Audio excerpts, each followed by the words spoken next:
Now, British Prime Minister Boris Johnson's apology for breaking COVID lockdown rules fell short for some of his fellow lawmakers. As soon as the Prime Minister apologized for the party, the opposition immediately called for his resignation. And some in his own Conservative Party members even agreed that he should quit if he is found to have broken strict laws. He's not apologised, Mr. Speaker, for breaking the rules and breaking the law.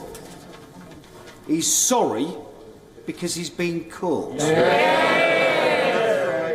He is bang to rights. So when my constituents were making unimaginable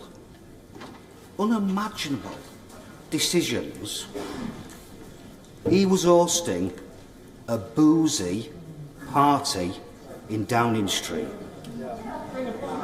So how does he think he can still maintain the one rule for him and another for the rest of us? He cannot, and he must resign.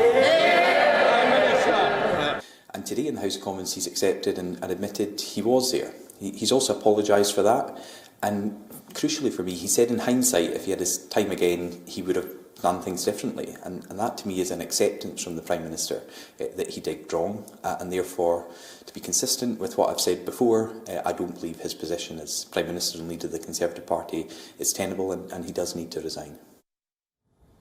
Now, people in London were divided over whether or not Boris Johnson should resign. Protesters gathered outside Parliament and the Big Ben clock tower holding placard against the Prime Minister.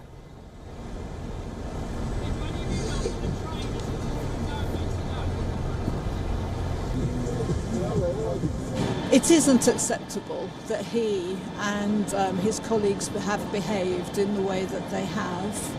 An apology doesn't really cover it off, but I don't feel that a Prime Ministerial resignation would really help the nation at this stage.